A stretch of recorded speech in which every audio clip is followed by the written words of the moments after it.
गडरिये का जीवन।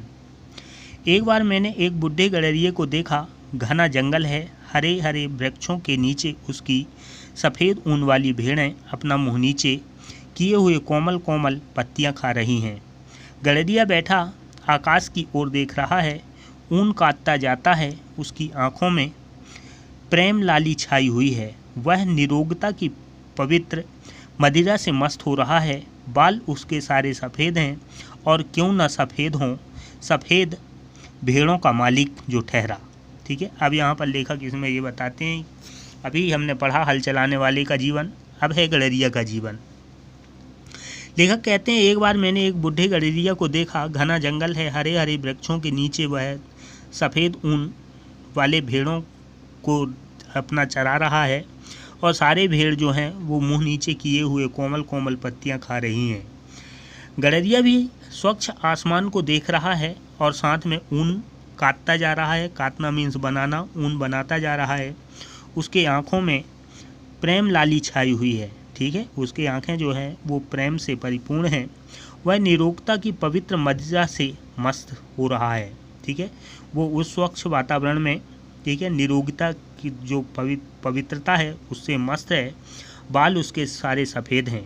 ठीक है, और उसके क्यों ना हो, सफ़ेद क्यों ना हो, क्योंकि वह सफ़ेद भेड़ों का मालिक भी है। परंतु उसके कपोतों से लाली फूट रही है। ठीक है, उसके जो चेहरे हैं, आँखें हैं, उससे लाली फूट रही है। बर्फानी देशों में वह मानो विष्णु के सामान क्षीरसागर में लेटा है।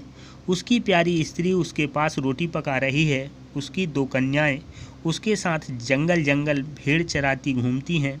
अपने माता पिता और भेड़ों को छोड़कर उन्हें किसी और को नहीं देखा। मकान इनका बेमकान है, और घर इनका बेघर है। वे लोग बेनाम और बेपता हैं। ठीक है, अब उस भेड़ चराने वाले की स्थिति यहाँ बताया गया कि आँखें जो हैं, कपोतें, वो लाली फूट रही है। बर्फीले देश में मानो ऐसा प्रतीत हो रहा है जैसे विष्णु के सामान क्षीर सागर में, ठीक है, लेटे हुए हैं। बर्फीले क्षेत्र में उनकी जो प्यारी स्त्री है वो वहीं रोटी पका रही है। 2 कन्याएं हैं। ठीक है, वो जंगल जंगल अपने माता पिता के साथ भेड़ें चराती घूमती हैं। ठीक है, अपने माता पिता और भेड़ों को छोड़कर किसी और को नहीं देखा उनने। ठीक है, अपने जीवन में वो सिर्फ उन्हीं को जानते हैं। इनका कोई मकान नहीं है, इनका कोई घर नहीं है। ठीक है, ना ये लोग बेनाम और बेपता हैं, ना इनका कोई नाम है और ना इनका कोई पता है। भेड़ों की सेवा ही इनकी पूजा है। जरा एक भेड़ बीमार हुई, सब परिवार पर विपत्ति आई। दिन रात उसके पास बैठ काट देते हैं। उसे अधिक पीड़ा हुई तो इन सब की आंखें सुन्न आकाश में किसी को देखने लग गई। पता नहीं ये किसे बुलाती हैं। हाथ जोड़ने तक की इन्हें फुर्सत नहीं, पर हाँ, इन सब की आंखें किसी के आगे शब्द रहित, संकल्प रहित मौन प्रार्थना में खुली है। आगे इनका जीवन बताया जाता है कि अगर ये भेड़ चराते हैं, भेड़ इनकी पूजा है। ठीक है, एक भेड़ बीमार हुआ, मान लो पूरे परिवार पर विपत्ति आ गई, दिन रात उसके पास बैठकर काट देंगे। और अधिक पीड़ा हुई तो सबकी आंखें सुन्न आकाश की ओर देखने लगेंगे। पता नहीं ये किसको देखते हैं। हाथ भी नहीं जोड़ते, हाथ जोड़ने की फुर्सत नहीं है, प्रार्थना करने की फुर्सत नहीं है।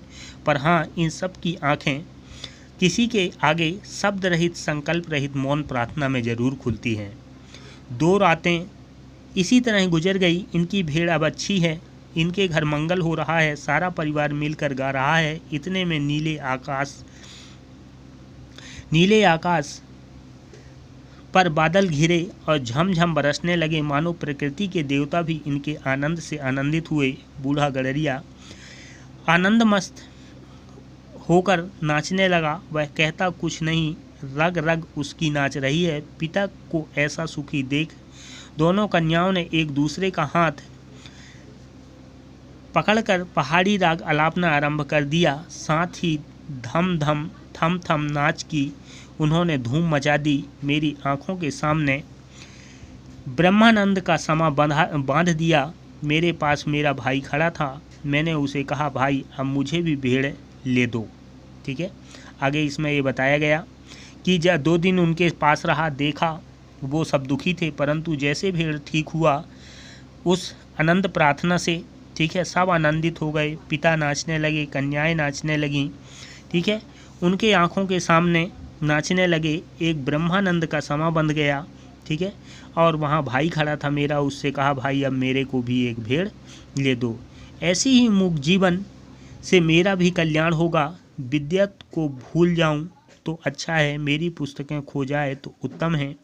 ऐसा होने से कदाचित इस वनवासी परिवार की तरह मेरा दिल के नेत्र खुल जाएं और मैं ईश्वरी झलक देख सकूं। ठीक है, यहाँ ये बताया जा रहा है कि इस तरह से ये सब विद्या है वो गुम जाए, खो जाए, पुस्तकें खो जाए, मैं कम से कम एक अनंत जो शक्ति है, ये वनवासी जो जीवन है, ठीक है, इस परिवार की तरह मेरे नेत्र खुल जाएं, ईश्वरी झलक को देख सकूं, ईश्वर को देख सकूं।